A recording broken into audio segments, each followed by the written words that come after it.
Il est 21h01 à Yaoundé et partout en Côte d'Ivoire. Mesdames, Messieurs, bonsoir chez vous. Ce soir, nous allons parler d'arbitrage. Vous savez que la Côte d'Ivoire organise la Coupe d'Afrique des Nations 2023, mais qui va se jouer en 2024. Pourquoi ne pas voir beaucoup d'arbitres ivoiriens parmi tous ceux qui seront retenus pour cette grande compétition africaine? Ce soir, nous avons décidé donc de parler de nos sifflets. D'où le thème de ce numéro 14 de votre émission Débat 3e mi-temps, comment se porte l'arbitrage? Ainsi, c'est avec beaucoup de plaisir que nous recevons sur ce plateau d'abord messieurs Tchitchi Aimé et Kadegui Lavogui. Bonsoir à vous. Bonsoir Sébastien. Bonsoir Sébastien Ougné. Merci d'être avec nous. Plaisir. Et puis l'invité du jour, c'est monsieur Sharaf Aboubakar, que vous connaissez très bien. Merci d'être sur ce plateau avec nous, Sharaf. Merci Sébastien. Vous êtes membre de la commission centrale des arbitres, ensuite directeur du département de l'arbitrage en charge de la formation. C'est pour ça que nous vous avons retenu, et c'est avec beaucoup de plaisir aussi, que le président de la commission centrale des arbitres, Kalou Bonaventure, a accepté que vous soyez avec nous. Alors, dites-nous, Sharaf Aboubakar, comment se porte l'arbitrage ivoirien? D'abord sur le plan national. Merci Sébastien. Merci Galigo, je dirais. C'est un nom qui a parcouru tous les grands stades d'Afrique.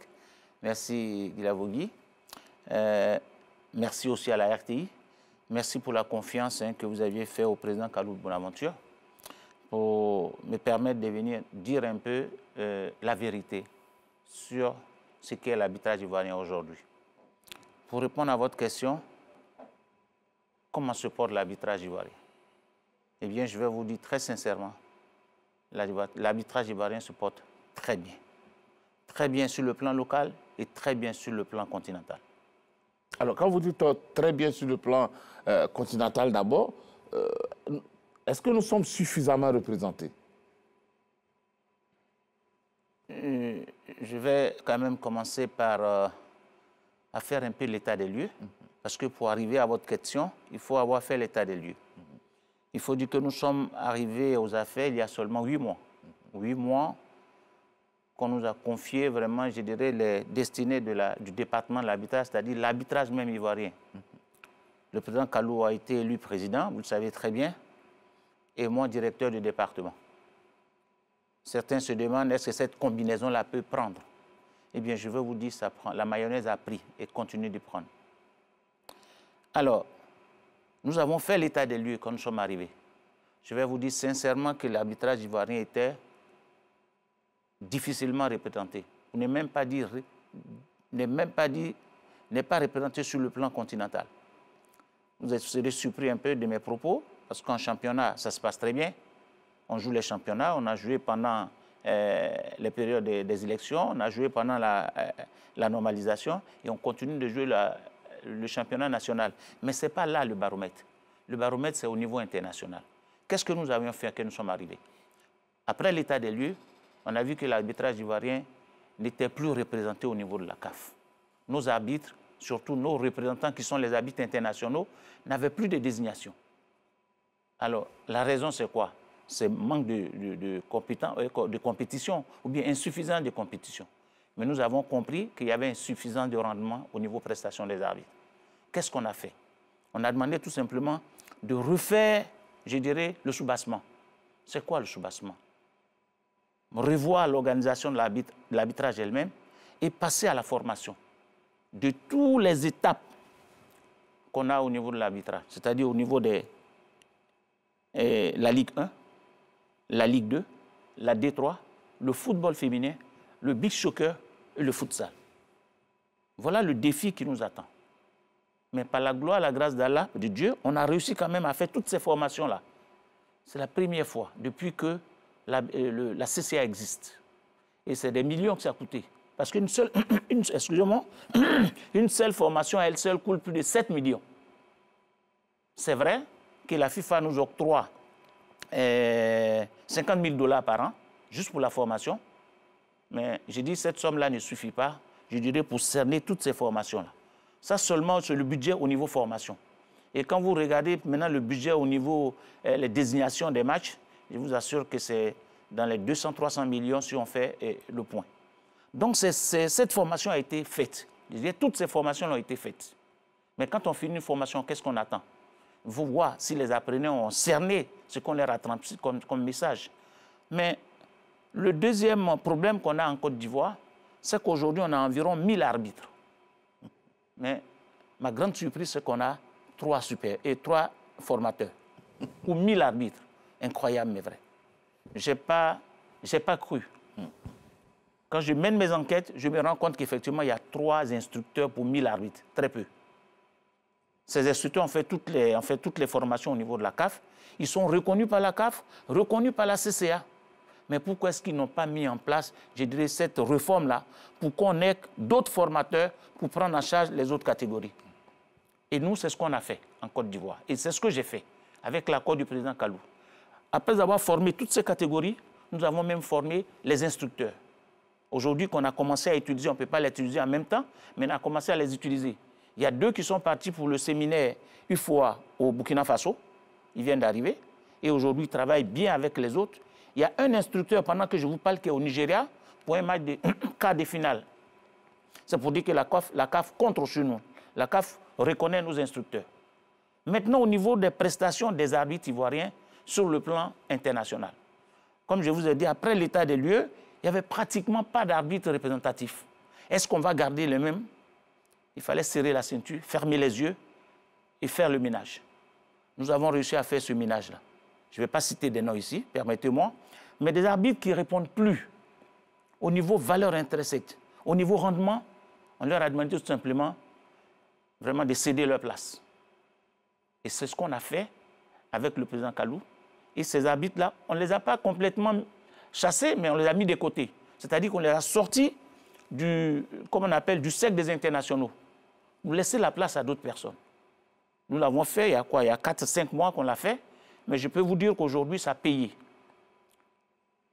Je donne tout simplement un petit rappel, même pas un rappel, mais la situation actuelle des arbitres de Côte d'Ivoire.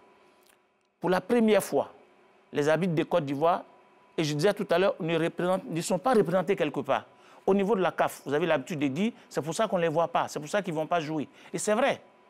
Mais depuis bientôt depuis 5 mois, les arbitres ivoiriens non seulement sont reconnus à la CAF, mais sont utilisés. Je vais pour preuve. Tous nos arbitres ont participé à toutes les compétitions de la CAF cette année. Toutes les compétitions. Ligue des Champions, Coupe CAF, U3, U20, U17 qui va se jouer bientôt, le CHAN. Je peux même vous dire que le CHAN, il y a un arbitre ivoirien qui a joué la finale. Et aujourd'hui, on a une médaille. Ça aussi, il faut le dire. Ce qui ne s'est jamais passé. Ce même arbitre-là, pour aller plus vite, est sélectionné pour la Coupe du Monde U20. Vous n'allez pas me dire qu'on ne travaille pas. On ne travaille pas. Je peux même donner une nouvelle ici, mais je vais vous laisser cette primaire au président de la fédération qui vous livre ça. Parce que je dirais, c'est la cerise sur le gâteau. Mais vous êtes là, allez-y en même temps. Ah non, non, vous mettez l'eau à la bouche. J'ai un représentant. On doit avoir l'exclusivité. C'est pour vous dire que l'arbitrage ivoirien marche très bien. D'accord.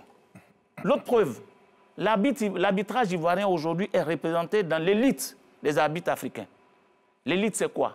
C'est tous ces arbitres que vous voyez venir les CAN, les grands matchs à partir des quarts de finale. Et les arbitres ivoiriens sont sélectionnés pour jouer les quarts de finale. Tant en Coupe Ligue et en Champions League qu'en Coupe CAF, pendant que je vous parle. Je peux vous donner des preuves, les désignations sont là. Les arbitres ivoiriens aujourd'hui font partie des arbitres qu'on appelle des professionnels de la CAF. On n'a jamais eu ce statut-là. Jamais eu ce statut. Peut-être que ça n'existait pas quand moi j'arbitrais, mais même du temps des Doués, oui, ça n'existait pas aussi. C'est après qu'ils ont créé, cette catégorie-là. Alors, qu'est-ce que vous voulez qu'on dise encore, monsieur? D'accord. Quand je vous fais l'état des lieux, que je vous donne des exemples bien palpables, je peux vous même dire, allez-y vérifier. Et j'attends pour contredire un peu ce que je viens de citer. Allez-y, monsieur. Oui, Tchétché. Bien, félicitations, monsieur le directeur. Merci. Vous avez fait du bon travail. Merci. Quand on vous entend parler, je tiens à vous féliciter. Merci beaucoup. Cependant, à ma connaissance, vous avez été président de l'association de l'amicale des arbitres à MAFSI de 2016. 2015. Pardon, 2015 jusqu'au départ. 2019. Jusqu'à 2019, au départ du comité exécutif dirigé par Sidi Diallo. Ce mot que dénonçait tout à l'heure Sébastien Ounier existait. Qu'est-ce que vous avez fait pendant que vous étiez président de l'amicale de l'association des arbitres en ce moment-là? Merci, M. Tchétché. Sébastien disait tout à l'heure que j'étais son ami, mais il n'est pas allé loin. Il faut qu'il dise pourquoi. Et puis, il y a une fissure entre lui et moi, mais il faut qu'il explique cette fissure-là. Je vous le dis sincèrement. C'était un offre, hein. On n'a pas besoin de savoir. Oui, bien sûr. Et cette fissure est partie du fait que le comité exécutif sortant, bien avant la normalisation, j'étais le président des arbitres. Mais ils ont voulu me donner des ordres. Je ne vais pas citer des noms ici, vous les connaissez. Ils ont voulu me donner des ordres, me donner des indications, comment je dois travailler, qu'est-ce que je dois faire, qu'est-ce que je ne dois pas faire. Et moi, je ne marche pas comme ça. Je leur ai dit tout simplement, non. Il y a encore un autre problème. Je vous ai parlé des 50 000 $ que la CAF nous donne. En ce moment-là, j'étais en même temps président de l'amicale des arbitres, mais j'étais le responsable de la formation des arbitres au niveau de la Fédération ivoirienne de foot, la CCA. Quand M. Déoulé était président de la CCA, c'était moi le responsable de la formation. Donc, j'ai découvert cette grosse somme-là et j'ai posé la question à son temps. Où va cet argent-là? Parce que les formations qu'on fait à l'année, ça ne représente absolument rien par rapport à ce que la CAF nous donne. Il y en a à l'époque même qui ont dit qu'il faut écrire à la CAF. J'ai dit non, écrire à la CAF, c'est comme si j'allais exposer mon pays. Je ne vais pas écrire contre M. Sidipé Assonam, ni M. Déoulé, ni M. Sori qui était vice-président. Mais non, moi, qu'est-ce que je peux faire? Je prends mes clics et claques. Voilà comment je suis parti. Parce qu'on ne veut pas travailler avec moi, on ne me laisse pas travailler, et on veut me donner des ordres. Et j'ai refusé, et je suis parti. Voilà la raison. Alors, aujourd'hui, le souci, c'est que très souvent, quand les arbitres, je veux dire, puisqu'aujourd'hui on parle des arbitres, vous n'informez pas, il n'y a pas eu une conférence de presse pour dire pourquoi, avec le poste aussi important que vous occupez, si vous devez partir, il faut quand même qu'on sache. Vous étiez parti sans rien dire. Oui, très bien. Et puis pour compléter, s'il vous plaît, quand on occupe une responsabilité aussi grande que celle que vous occupiez sous les Sidi Diallo, est-ce que démissionner, c'était la meilleure façon? Quand vous-même vous avez été arbitre, vous avez tiré vos jeunes frères, ils ont pour référence vous. Est-ce que pour vous, ce n'était pas de porter le problème devant les responsables, d'en discuter et puis de trouver des solutions? On avait commencé à travailler, je vais vous dire. J'en veux pour preuve la participation de Doué à la Coupe du Monde. Doué, encore vivant, posait la question. Je fais partie de ceux qui ont préparé Doué pour la Coupe du Monde. Nous avons travaillé sérieusement et on connaît les résultats aujourd'hui. Si à partir de là, on ne nous laisse plus la main libre, qu'est-ce que je fais? Comment vous dites qu'est-ce que je fais? Laisse pas la main libre, c'est quoi exactement? Oui, c'est-à-dire qu'ils étaient trop impliqués dans l'arbitrage. Ils étaient trop proches des arbitres. Ce que refusent la CAF et la FIFA. Ils donnaient des directives. Voilà. Ah oui, je vous le dis sincèrement. Mais je l'ai dit à l'époque, j'ai fait une émission sur je ne sais pas si c'est une télévision concurrente, la 3. Je l'ai dit sur la 3. Non, pas concurrente. C'est un groupe. C'est un groupe, ok. Oh, oui. Je l'ai dit sur la 3, j'ai dit que ça ne marche pas comme ça. Et moi, je suis parti. Et dès que j'ai rendu ma démission, ils ont créé une AMAFSI B. Sébastien il connaît bien le dossier. Bon, comme je ne suis pas du genre à faire du cinéma, je me suis tout simplement retiré. Et je savais qu'un jour, ça allait échouer. Moi, j'ai mené une action au tribunal, j'ai gagné. Mais ils ont refusé d'appliquer la décision de justice. Il est au courant. Donc voilà un peu. En réponse à la première question de Sébastien Ounier, vous avez souligné, vous avez parlé des arbitres qui avaient été mis, qui sont mis de côté. Oui. Vous pensez à Cinco Bienvenu, à Loumiessan, à Adjé Gabriel, Adjé Herman, Kanga Gabriel, c'est à cela que je pense, parce qu'on ne le voit plus sur le terrain. Et pour compléter la question de Tchétché Aimé, sur quoi vous vous basez? Parce que vous êtes là depuis 8 mois, vous avez terminé le championnat précédent, cette année c'est le championnat que vous entamez véritablement. Sur quoi vous vous basez pour établir des critères pour dire que ces arbitres-là, ils sont plus performants. Sur quoi vous vous basez exactement? D'abord, rectifier, je n'ai pas terminé le championnat précédent. Je n'étais pas là, je suis arrivé juste après le début du premier championnat. Je crois que ça a été très bien fait d'ailleurs. Alors, sur quoi je me base? À la FIF, il y a un fichier. D'accord. À la CAF, il y a un fichier. Nous, tout simplement, c'est ce qu'on a demandé avec la CAF pour regarder combien de matchs nos arbitres ont dans le mois, seulement dans le mois. On n'avait pratiquement rien. On avait un seul qui sortait à contre-goutte. Donc, je dirais, pour satisfaire aux autres assistants, arbitres assistants, on est obligé de tourner. Je donne un exemple. Tchétché est l'arbitre central. Et tantôt, on met Sébastien comme assistant. Tantôt, Oulavogui comme assistant. Tantôt, Charaf comme assistant. Voilà comment on naviguait. Mais, écoutez, ça ne reflète pas, je dirais, l'image d'un pays, un grand pays de football. La Côte d'Ivoire, c'est un grand pays de football. Et tout le monde est d'accord quand on a fait l'état des lieux. Mais il faut passer à l'action. La CAF nous donne 2 semaines et demie pour renouveler la liste. Qu'est-ce qu'on fait? Qu'est-ce qu'on fait? On était déjà à la 5e ou la 7e journée. Ces arbitres que vous avez cités, par respect pour eux, je ne veux pas donner de nom ici, pour ne pas que ça donne l'impression qu'on est venu se moquer ou bien pour narguer quelqu'un, non. Mais ces arbitres-là n'apportent plus. C'est-à-dire qu'ils n'étaient plus au niveau. C'est le poids de l'âge? À l'âge, je ne sais pas. Mais pourtant, ils se racontent qu'ils ont été admis au test organisé au Champrou par vos soins, d'ailleurs. Très bien. Le fait de réussir au test, j'ai dit, ne te garantit pas d'être arbitre international. Seule, je dirais, la prestation sur le terrain. Je vais vous dire que le test comment on appelle, être arbitre international, c'est un bail d'1 an, d'une seule année. C'est-à-dire à chaque mois, chaque année, on peut renouveler. Donc il t'appartient de garder la forme. Nous, on sommes passés par là, c'est ce qu'on a fait. Jusqu'à ce que nous sortions, on est resté au top, on est resté parmi l'élite africaine. Dès que je suis parti, Doué a pris la relève. Vous savez où ça nous a amené? Doué est arrivé à la Coupe du Monde. Moi, j'ai échoué à la Coupe du Monde, vraiment, je dirais, d'un pas. Je ne reviens pas là-dessus, mais ce qu'il faut retenir, c'est qu'on a un Ivoirien qui nous a amené à la Coupe du Monde. Il est temps quand même je dirais pas de vénérer, mais de remercier Doué pour ce qu'il a fait pour l'arbitrage ivoirien. Alors, la liste déposée aujourd'hui au niveau de la CAF, est-ce que vous avez tenu compte uniquement de la performance, des performances de ces arbitres, ou bien il y a aussi l'âge? Nous avons tenu compte de la performance et l'âge aussi, les deux en même temps. Parce que je vous ai dit tout à l'heure qu'on vient de finir un séminaire des jeunes de moins de 24 ans que la FIFA a validé. Ce n'est pas tous les pays qui ont cette chance-là. Parce que pour trier, pour avoir 30 jeunes, c'est difficile. Les gens souvent ont besoin de tricher, mais la Côte d'Ivoire n'a pas triché. Donc on a tenu compte de l'âge et la performance. Rien d'autre. Et vous reconnaissez en ces jeunes-là des capacités de nous représenter dignement? C'est eux qui ont donné le résultat que je viens de donner. Ce n'est pas quelqu'un d'autre. On n'est pas allé chercher des arbitres ailleurs. Ce sont ces arbitres-là qui ont donné tous ces résultats-là. Oui, Président, moi, Monsieur le Directeur, je suis parfaitement d'accord avec vous. Hein. Merci.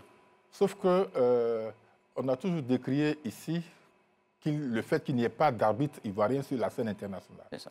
Ceux qui ont la carrure, en l'occurrence les arbitres que je viens de citer, pourquoi vous ne les avez pas aidés à rester encore dans la course, parce que pour qu'ils deviennent comme vous, à s'améliorer.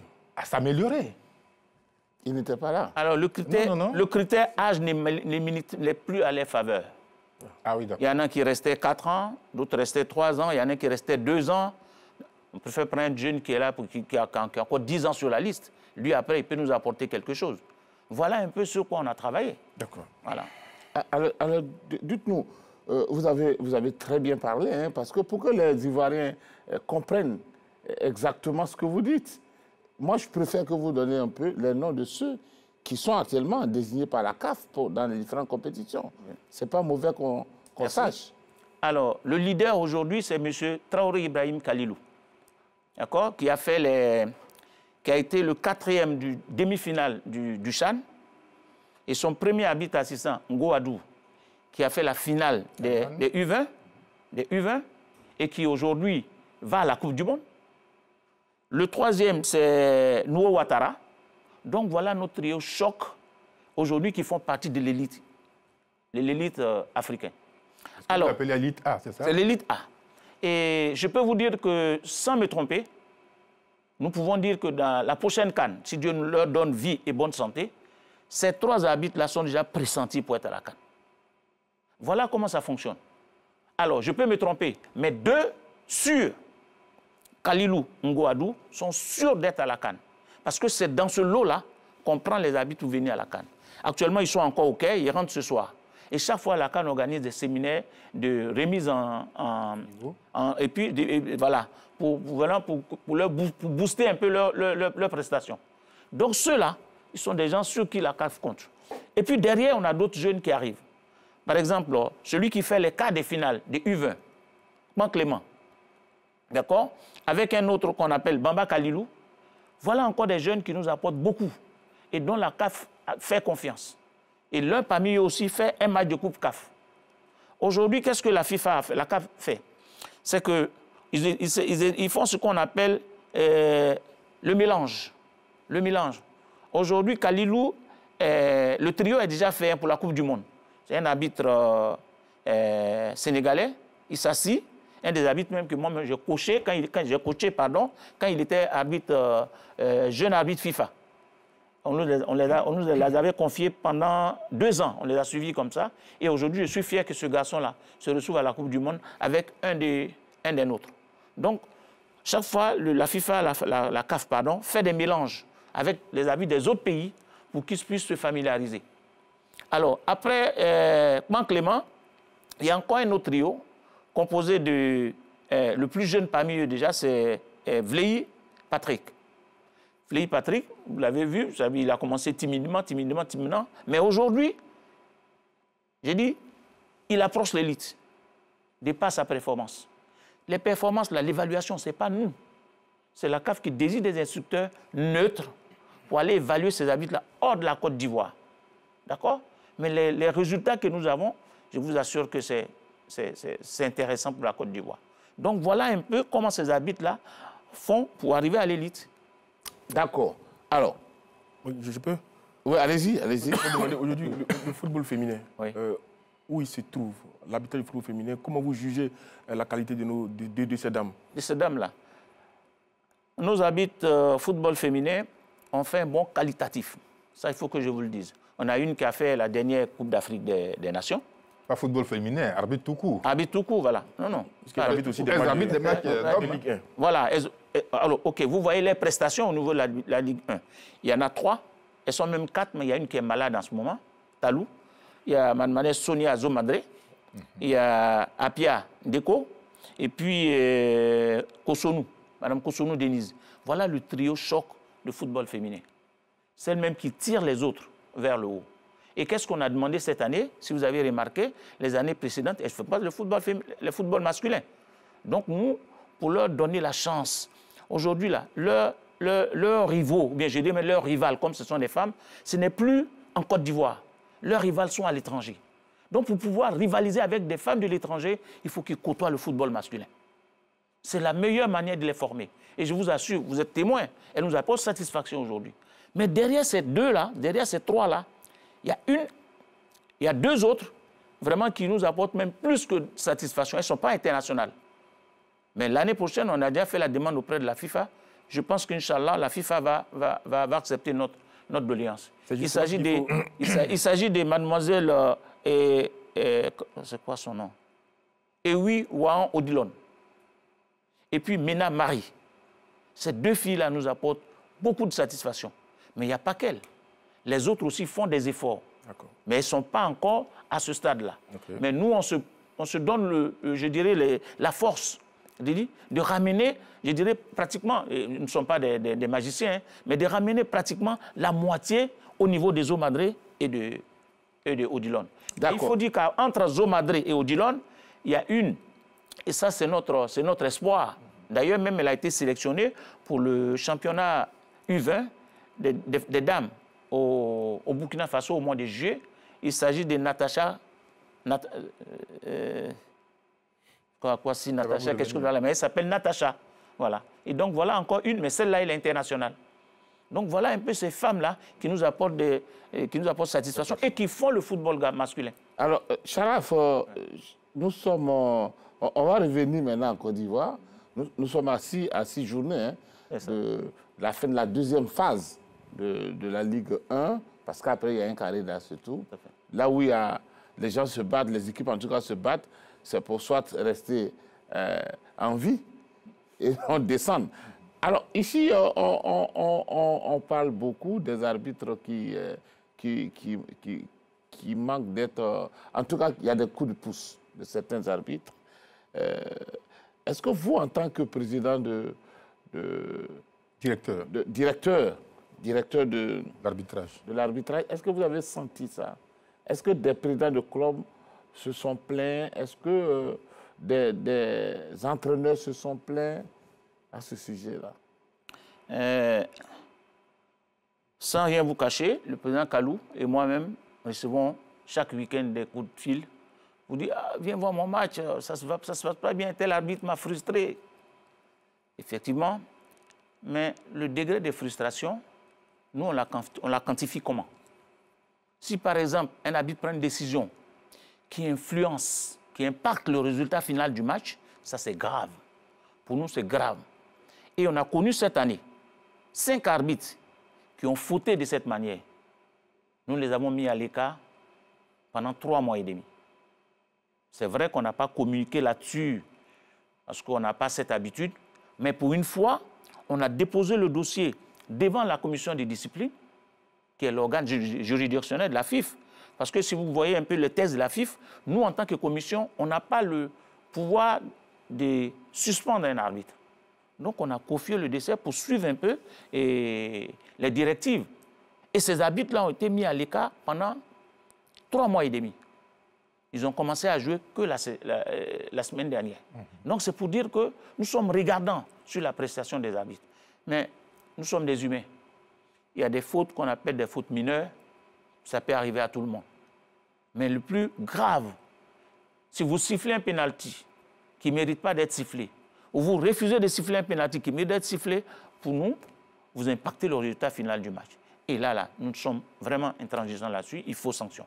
Alors, là où vous pouvez savoir si le penalty, évidemment, méritait d'être sifflé ou non, c'est où il y a les images. Bien sûr. Alors qu'on sait que sur l'étendue du territoire, on n'a que la Ligue 1 et à quelques degrés moins la Ligue 2 où on peut avoir les images. Mais quand on parle, par exemple, de la D3, etc., il vous est difficile d'apprécier. Tout à fait, tout à fait. La D3, c'est l'antichambre de la D2. Et la D2, l'antichambre de la Ligue 1. Je crois déjà qu'il faut féliciter la Fédération ivoirienne de football. Nous avons, je dirais, quelqu'un m'a dit ça à la fois, c'est un petit partenariat avec les agents de la Fédération et de la télévision ivoirienne de football qui nous donnent toutes les images. Nous avons les images chaque week-end. Et nous avons des instructeurs qu'on a appelés des TIC qui nous découpent ces images-là et ce qui nous permettent de critiquer, de passer aux critiques des arbitres. Ça marche très bien. On n'a pas de problème à ce niveau-là. Au niveau de la D2, c'est vrai qu'on n'a pas encore de superviseur, nous avons demandé, mais je pense que ça va venir. Mais les images qu'on a aussi nous servent à formuler vraiment des critiques avec des arbitres de la Ligue 2. D3, vous le dites très bien, il n'y a pas de superviseur. C'est des matchs qu'on n'a pas, je dirais, les yeux là-dessus. Mais je pense que la fédération y travaille et que je suis persuadé que la prochaine saison, nous allons avoir des superviseurs sur ces 2 catégories-là. Alors, Président, est-ce qu'on peut en vouloir aujourd'hui? Parce que le procès des arbitres, c'est vrai que c'est facile, mais est-ce qu'on peut en vouloir aux arbitres sur une action de pénalty, par exemple, qui ne siffle pas de bonne foi parce qu'il estime qu'il n'y a pas faute? Maintenant, c'est nous, au regard des ralentis, qu'on se rend bien qu'il y a faute. Mais est-ce qu'il faut leur en vouloir pour ça? Parce que eux, ça se passe en une fraction de seconde. Est-ce que ça n'appelle pas, finalement, de faire comme tous les grands pays de football qui se sont mis à la VAR? Merci, merci. Bientôt la CAN. Je pense bien que l'État ivoirien peut nous doter de cet outil-là. Parce que les outils qu'on aura pendant la CAN, ce sont des outils, je crois, qu'ils ont prêtés à la Fédération ivoirienne de football. Les gens, après la CAN, vont retourner avec leur matériel. Il appartient aujourd'hui à l'État de Côte d'Ivoire. C'est à vous de faire cette publicité-là. C'est à vous de faire cette publicité, de demander à l'État de Côte d'Ivoire. À vous d'abord. À vous, les journalistes. Ah, c'est vous d'abord. Il faut manifester. Il faut que la commission manifeste. C'est ce que je suis en train de dire là. Voilà. C'est à vous de faire la publicité pour que l'État ivoirien puisse mettre l'argent qu'il faut pour que ces outils-là restent sur l'État ivoirien. Maintenant, par rapport à ce que vous dites, l'arbitrage ivoirien est suivi partout. Les images sur la 1, sur la D2, sur Canal, c'est suivi partout. Sur la 1, oui. Sur la 1, beaucoup sur la 1. Alors, aujourd'hui, la formation des arbitres est beaucoup plus technique. La FIFA, je dirais, a programmé un certain système d'arbitrage aujourd'hui, de telle sorte que les arbitres, à un moment donné, ne doivent pas se retrouver n'importe où sur le terrain. Est-ce que vous me suivez? L'arbitre ne doit pas se retrouver n'importe où sur le terrain. Un arbitre qui doit se retrouver à l'entrée de la surface de réparation, où on a décrit ce qu'ils appelaient des gates. Si tu te retrouves loin de cette situation-là, et qu'il y a une situation de but, un pénalty sifflé ou non sifflé, on ne te pardonne pas. La responsabilité de l'arbitre engagé. Ah oui, on ne te pardonne pas. La FIFA t'a dit, à un instant T, la balle se trouve dans la surface de réparation, tu dois te trouver là. Ils ont été préparés pour ça.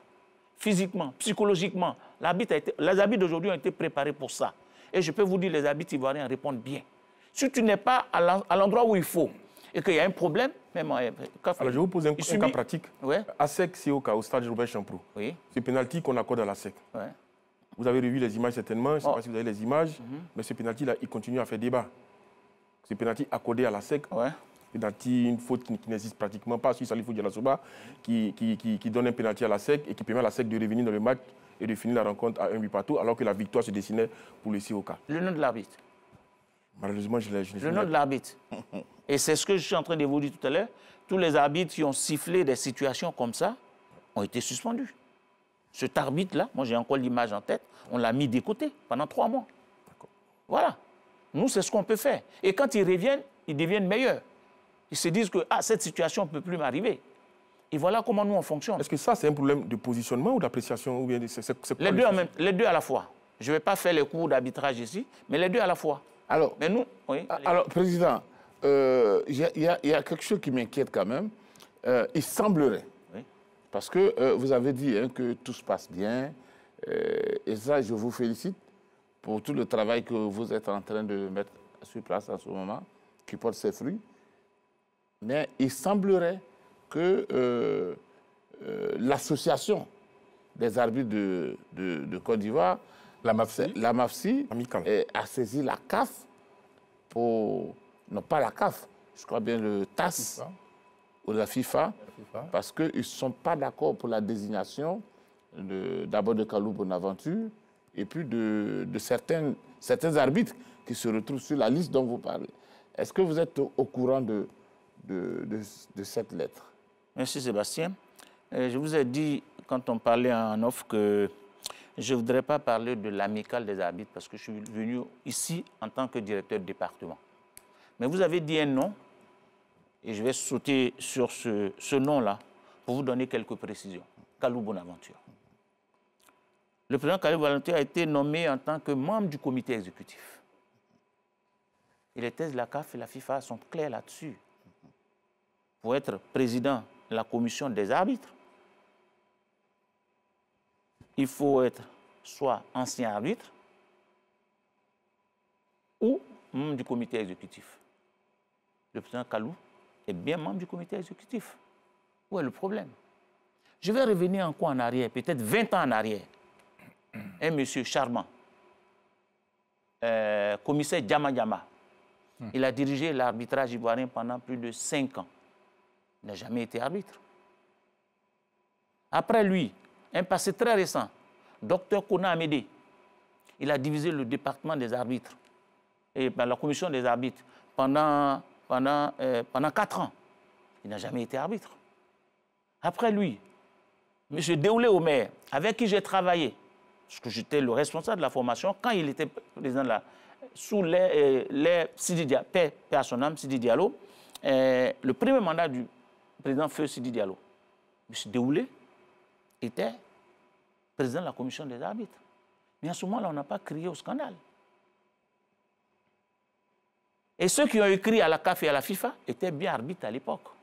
Ils ont même profité la présidente de ce monsieur-là pour être arbitre international. Pourquoi est-ce qu'en ce moment, ils n'ont pas crié au scandale? Oh non, je refuse parce que le monsieur n'est pas arbitre, n'est pas ancien arbitre. Aujourd'hui, on ramène ce problème-là. Je ne vais pas citer des noms, mais je vous dis sincèrement, c'est un faux problème.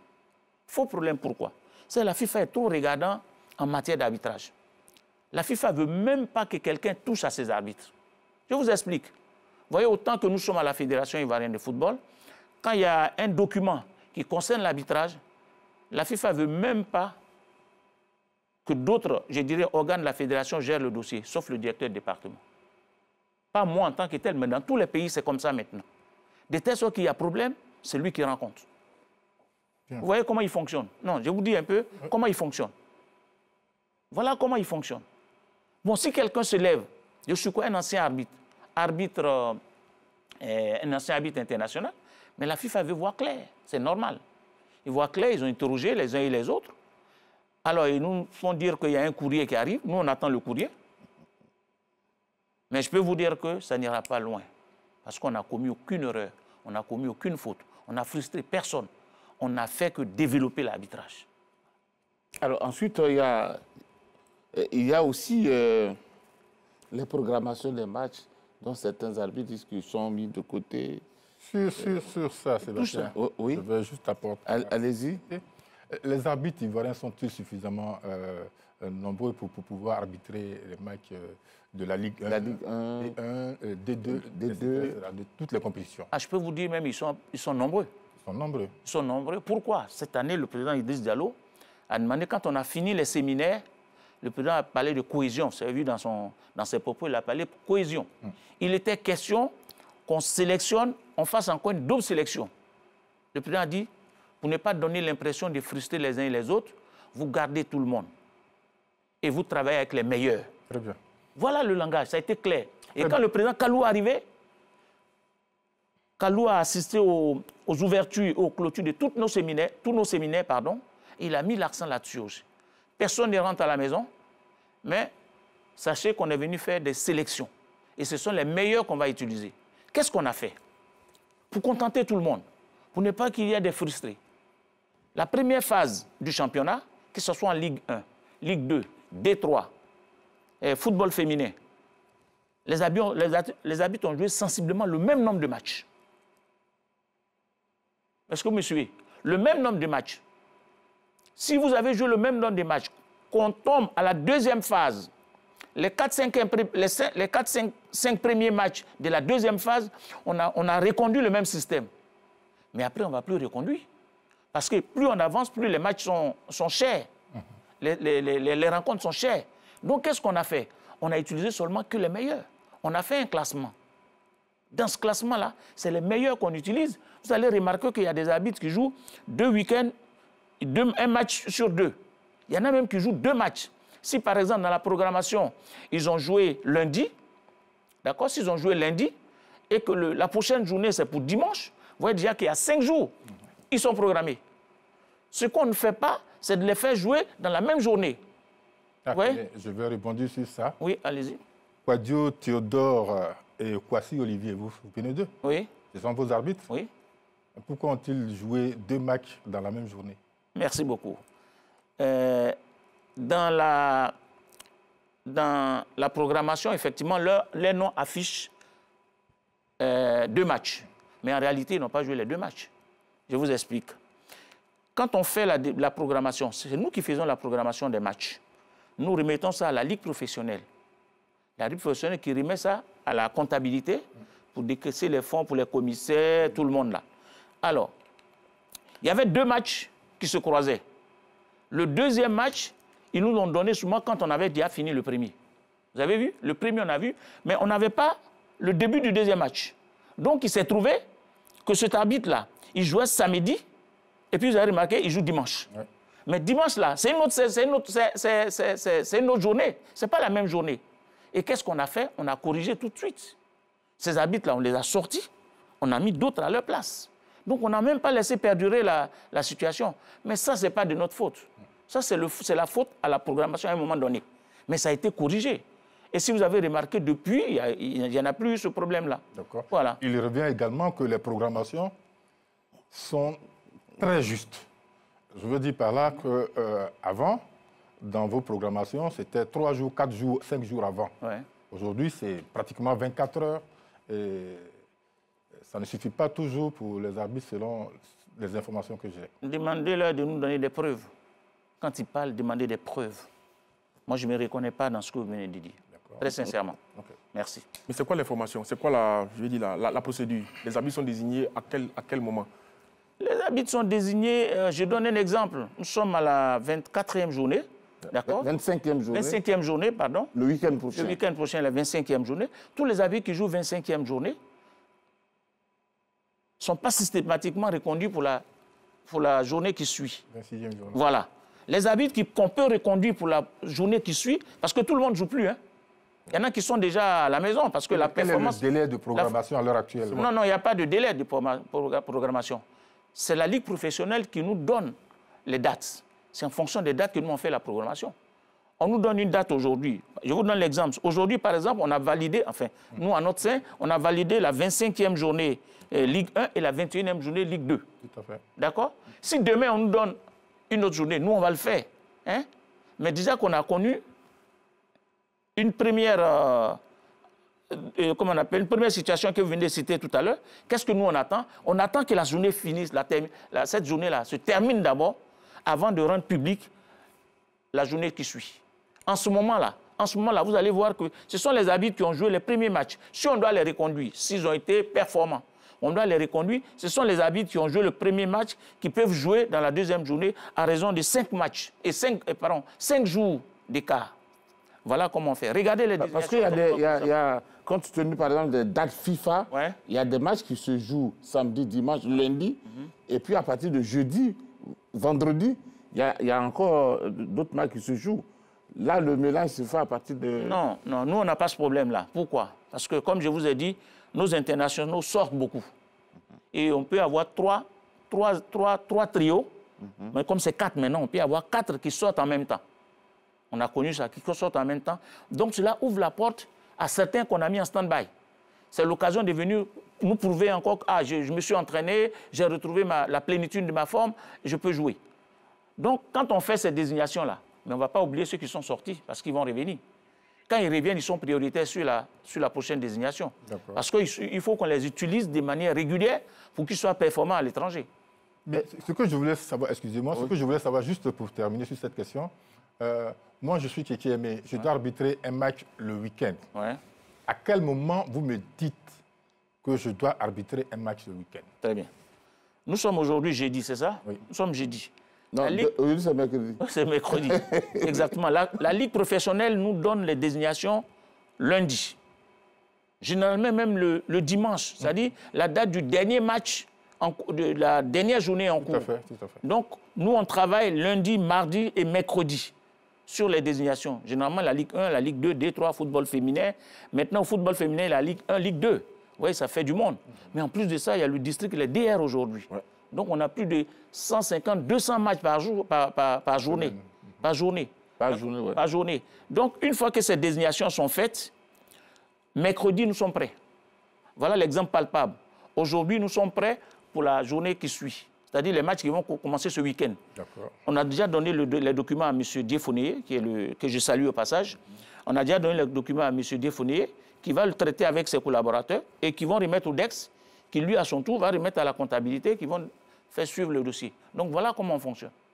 Alors, on aura appris comme ça aussi, hein, dans les coulisses, qu'il faut s'attendre bientôt à une autre association des arbitres. Est-ce que vous avez eu vent aussi de... Monsieur Sébastien, je vous ai dit tout à l'heure que je ne vais pas trop m'étendre sur...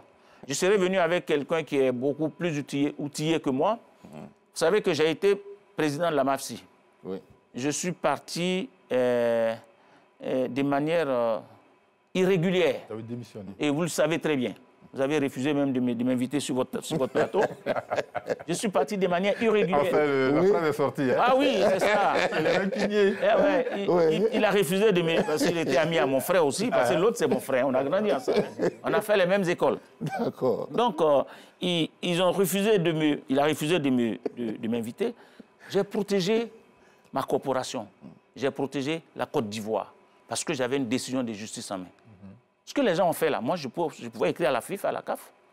Hein? Mais en ce moment, la CAF, j'ai écrit à la CAF. La CAF m'a dit que c'est une affaire interne. Ils ont quand même écrit à la fédération pour dire respecter les textes de la MAFSI. Mais ils n'ont pas respecté jusqu'aujourd'hui. Bon, heureusement pour moi, ils ne sont plus là.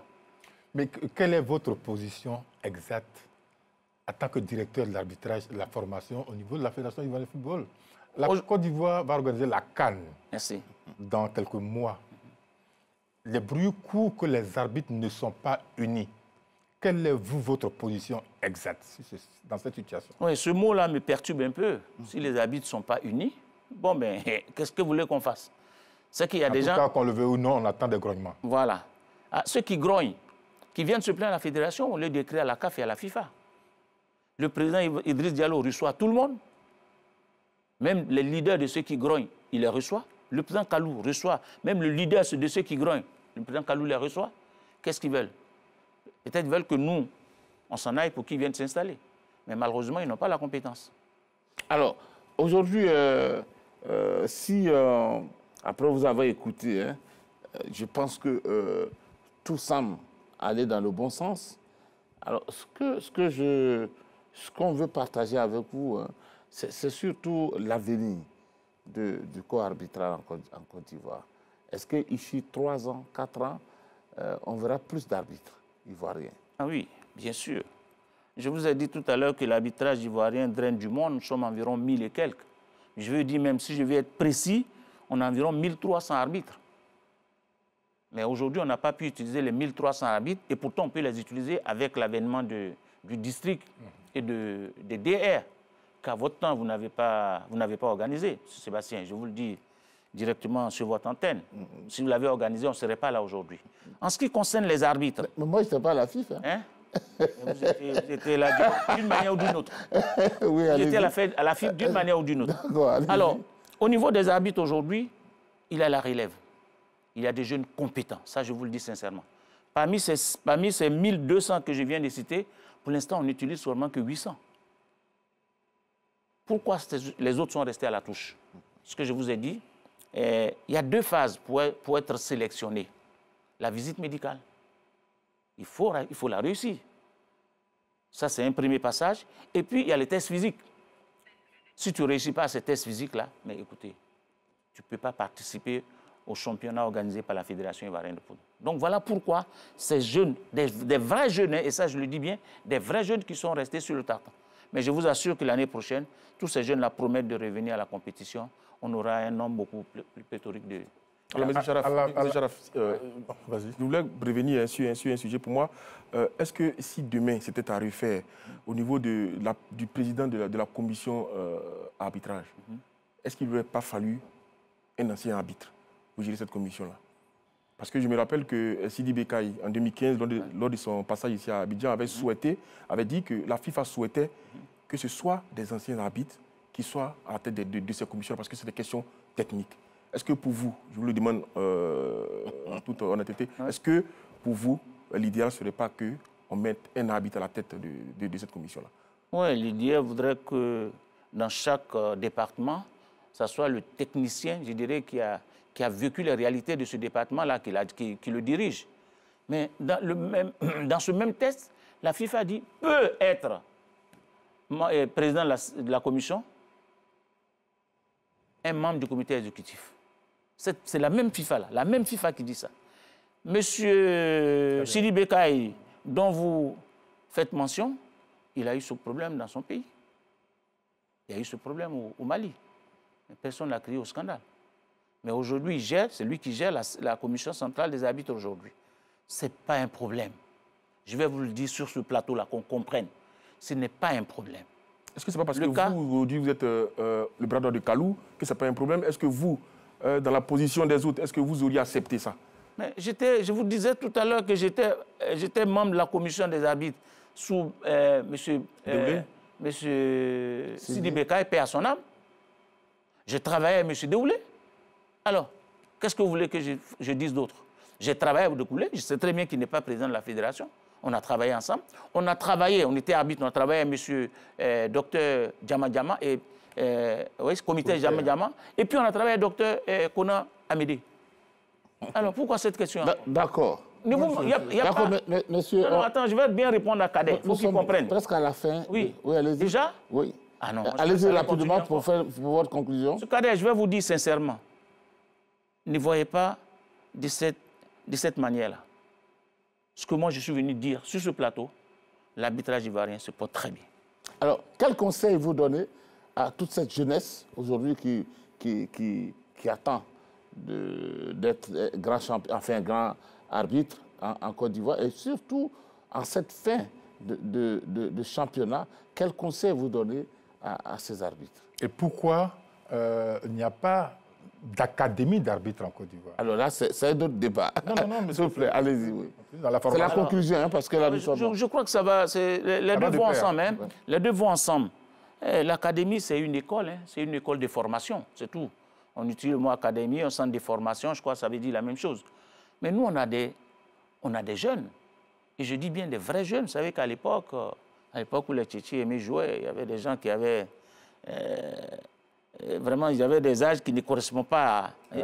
Il y en avait beaucoup à l'époque. Hein. Mais aujourd'hui, au niveau de l'arbitrage, je viens de vous dire qu'on vient de terminer un séminaire des jeunes de moins de 24 ans. Et il y a des... Non, je vais terminer, Célestin, 2 minutes. Non, 2 minutes, ce n'est pas possible. Non, 1 seconde. Vous avez 30 secondes. 30 secondes. Il y a des jeunes aujourd'hui de moins de 25 ans qui font le championnat national. Qui font le championnat national et qui nous apportent beaucoup aujourd'hui. Je peux citer si vous voulez. Ils sont là, ils font le championnat et ça se passe très bien. D'accord. Donc, c'est pour dire que ce que vous appelez centre de formation, ce que vous appelez académie, ça existe à notre sein. Merci beaucoup à vous, Sharaf Aboubakar, qui est venu parler de l'arbitrage en Côte d'Ivoire, comment se porte l'arbitrage en Côte d'Ivoire. Nous avons eu suffisamment d'informations, mais chaque fois que le besoin se fera sentir, eh bien, on va vous solliciter pour en parler. C'est ici donc qu'on va mettre fin à ce numéro 14 de notre débat troisième mi-temps. Merci à tous les techniciens, Ben Boka, Séraphin et tous ceux qui vous ont accompagnés. Et puis on se donne rendez-vous mercredi prochain à la même heure. Merci, au revoir.